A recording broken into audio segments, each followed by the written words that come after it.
I would like to welcome up our second storyteller. Lynette Stant has a story about becoming a teacher. Hi. Hi, Lynette. Take it away. Thank you so much, Megan. I am so honored to be here.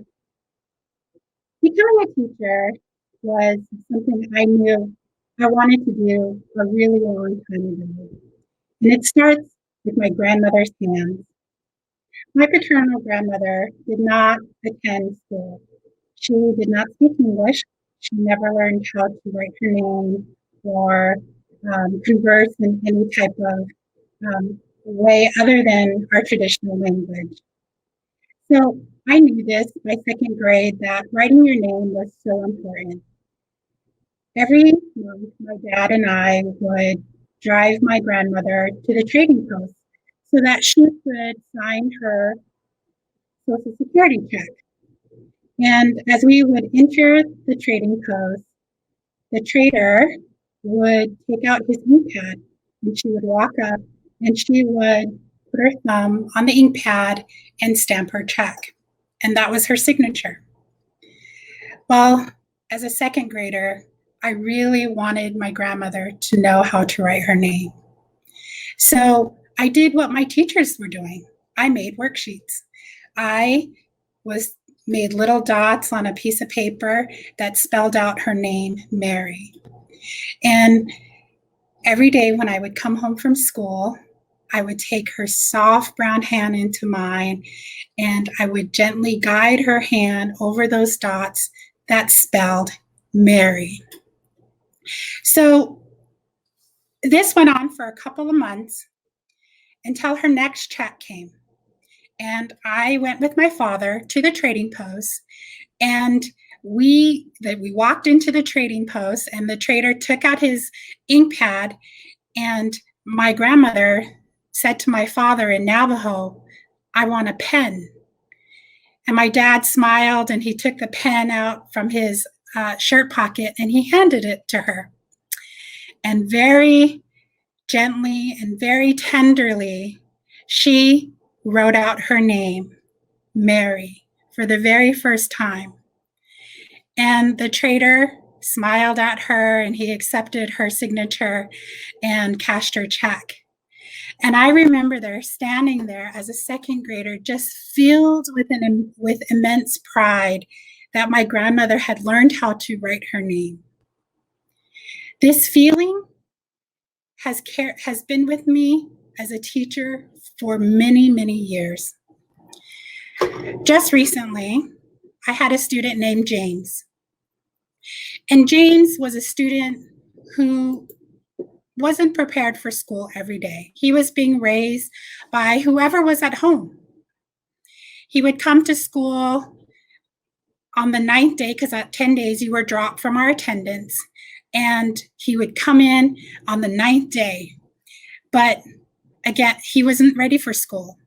He was out of his seat. He was calling out in class. He was swearing. He was refusing to follow instructions. He was pushing his desk away. He was smashing equipment. And it made for a very tough teacher day. And he would be gone the next day. Until the 9th day, he would return to school again. This went on, and I knew right at that time that I needed to make a connection with James. So I invited him to lunch. Now, my intention was, I'm going to use your recess to teach you the things that you've missed.